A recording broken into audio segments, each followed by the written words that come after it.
Ya, silakan adik-adik dibaca dulu.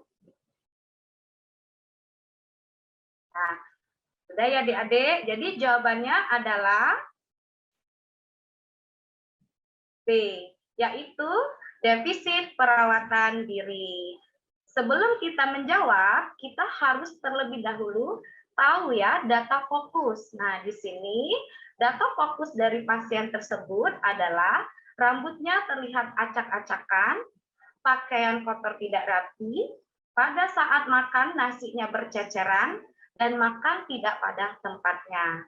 Nah, ini sesuai dengan pengertian dari definisi defisit perawatan diri, yaitu tidak mampu melakukan atau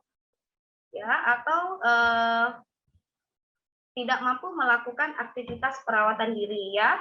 Nah, ini biasanya penyebabnya adalah gangguan psikologis dan penurunan minat atau motivasi. Hal ini juga didukung dari data subjektif atau data yang dikatakan oleh pasien tersebut, yaitu dia menolak untuk melakukan perawatan diri. Yang kedua adalah data objektif, di mana pasien itu tampak tidak mau mandi, kemudian mengenakan pakaiannya asal-asalan, kemudian tidak mampu makan, ya tidak mampu di sini makannya tidak pada tempatnya, terus tidak bisa ke toilet, berhias secara mandiri, minat melakukan perawatan diri kurang, ya. Terlihat sekali pada kasus wanita tersebut berpenampilan rambut acak-acakan, pakaian kotor tidak rapi, pada saat makan nasinya berceceran, dan makan tidak pada tempatnya. Hal ini menunjukkan pada defisit perawatan diri. Ya, adik-adik, jawabannya semuanya benar ya. Kemudian mengapa bukan A, C, dan E? Ya, ini terlihat sekali jelas ya.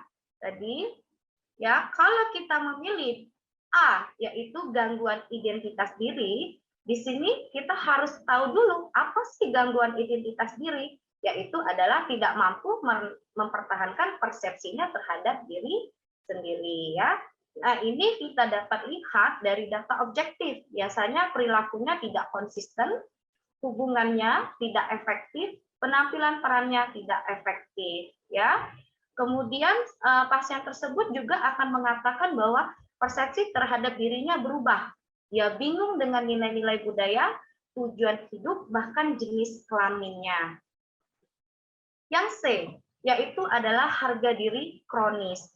Nah, di sini adalah evaluasi atau perasaan negatifnya terhadap diri sendiri atau kemampuan klien secara sebagai tidak berarti, dia tidak berharga, tidak berdaya, yang berlangsung mendalam, waktu lama dan terus-menerus. Ya, jadi data subjektifnya dia akan mengatakan bahwa menilai dirinya negatif, ya, kemudian melebih-lebihkan penilaian negatif tersebut terhadap dirinya sendiri, merasa tidak memiliki kelebihan atau kemampuan positif. Ya, terlebih lagi kita dapat lihat dari data objektifnya, yaitu dia akan berjalan menunduk, postur tubuh membungkuk.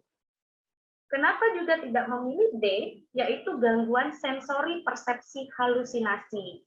Nah, di sini adalah perubahan persepsi stimulus, baik secara dari dalam maupun dari luar, yang disertai dengan respon berkurang, berlebih, atau terdistorsi. Di sini kita juga dapat melihat dari data yang tampak dari pasien tersebut, yaitu dia bersikap seolah-olah melihat, ya, mendengar, mengecap, meraba, atau mencium sesuatu, padahal itu tidak terjadi. Ya, yang E, yaitu adalah perilaku kekerasan, di mana kemarahan yang diekspresikan secara berlebihan dan tidak terkendali secara verbal dengan mencederai orang lain dan atau merusak lingkungan. Nah, ini juga didukung dari data objektifnya, yaitu dia menyerang orang lain, melukai diri sendiri atau orang lain, dan merusak lingkungan. Ya, ini disebut juga jadi perilaku agresif atau agresif.